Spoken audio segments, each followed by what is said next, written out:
to know righteousness exalts a nation, but sin is a report. Come on, somebody. You can't win when you compromise. And I want you to turn and tell somebody, you don't have to know it, but just look at them and tell them, whatever you do, don't play with my life. You know, we are playing with people's lives, their future. When we compromise. Oh, that's my buddy, so I'm just going to let him slide. No, your buddy is going to hell if you don't tell him right. Guess what? You're going to be somewhere behind. Oh, God wants the truth. Look at somebody and tell them God wants the truth. You see, in this business, there's no neutral ground. Either you're for him or you're against him. Christ was the ideal man, and he is the Son of God, whom all men and women should try to emulate in our lifestyle. Come on. The Bible suggests he that is not with me is against me, and that gather not with me scattered. Luke 11:23. You see, the story is tonight, God needs godly leaders without compromise. Godly leaders must give into God's way and God's will. Leaders must understand it's not about us, but it's about God. I don't care who you think you are, you're nothing without God. I want you to hold on to the fact that God is your source. And you are just the instrument. But sometimes we act like we are God, and that's why so many are falling. Because we are playing a role that God never intended for us to play. I don't care how powerful you are, you're not God. Don't preach people to you, but preach them to God.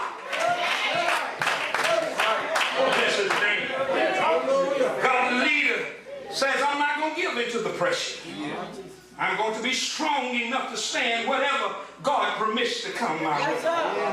I want you to know that whatever God allows you to go through, I want you to know he's with you tonight. You're not alone.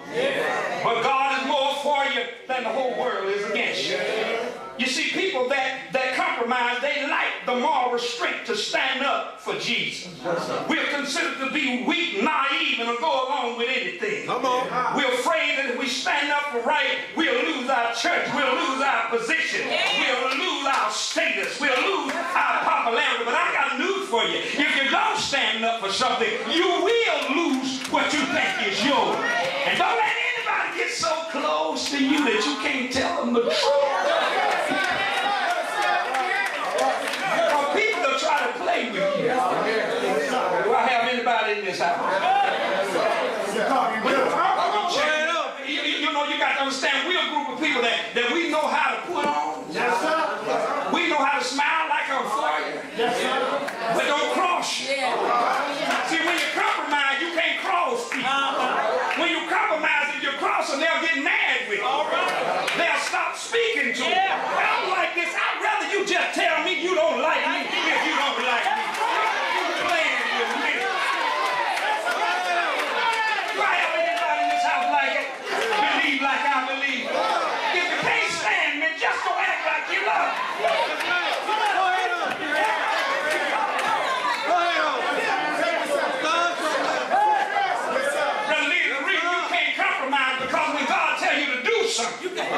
If you compromise, they won't believe. And when you do what God wants you to do, everybody in the church will be saying, I don't believe that. That's because we compromise. But we got to tell whether you like it or not, whether you believe it or not. I'd rather obey God than man. Come on. I'm almost finished. Take your time. God leads without compromise. I believe you're such a man. I believe you're a man that's standing up for what you know is right. And I believe that your wife that's working with you. And she is to help me. I better stop here and say this because this is an appreciation. And y'all heard me say, y'all can't love him without loving her. And you know, I watch folks that give a gift doing appreciation. Don't just load the pastor up and the wife don't have nothing. I know she probably already loaded right now. I can look at her and tell her she's in pretty good shape. But what I'm saying, if you're going to love him, you got to love him. If you respect him, you must respect his wife. And godly leaders don't want you to fall in love with them and don't like their wives. Now, okay, like this, you can't stand my wife, automatically you can't stand me. The same one, if you love him, you got to love her. But there are no more twins, but what? So if you love him, she's a part of him. He's a part of her, so you got to love them together. I'm tired of people faking in church. Go hard to speak to the first lady, but I knock the pastor door down just to say hello.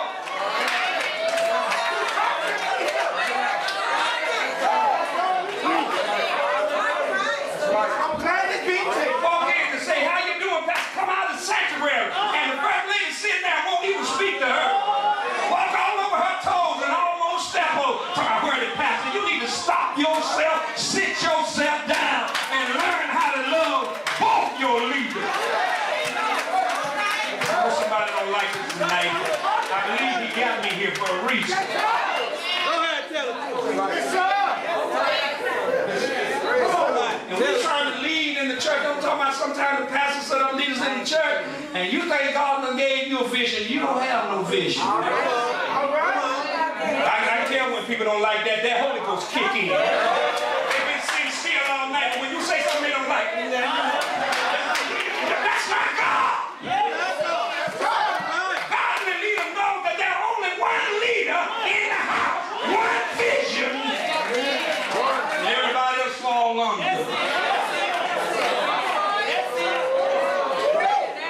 Don't get anointed jump up talking about the Lord gave me a word for the church. No, he didn't. Before you speak it, you better go to the pastor and make sure he's in line.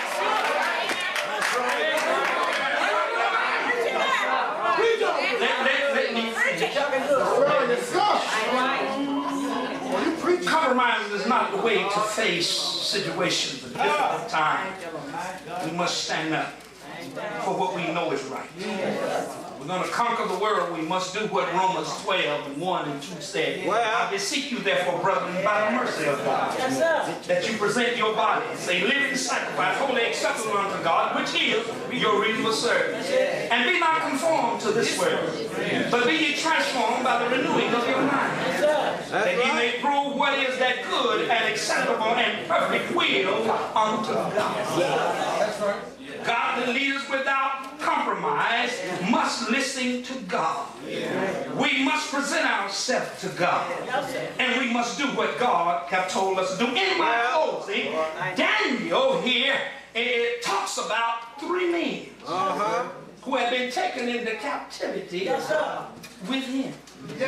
As a matter of fact, these was not their original name. Their name had been changed by the king. But I don't care what name people give you, if God is on your side, it's going to be all right. How many of you know I'm telling the truth? You see the position of chapter 3 in this book's probability that the king received the ideals for the structure from the dream in chapter 2. And the likelihood that the image was constructed to test the loyalty of the king's officials. To his new administration, all appeal to support him. Everybody that appeared to support you don't always support you. Godly leaders know this. That everybody say, I'm for you, all the time they're not for you. And you know, there are more lies told at a preaching and at funerals than any service. People right in the church relying on the leaders. You better preach it. And you have the audacity to stand before him and his wife and everybody talking about I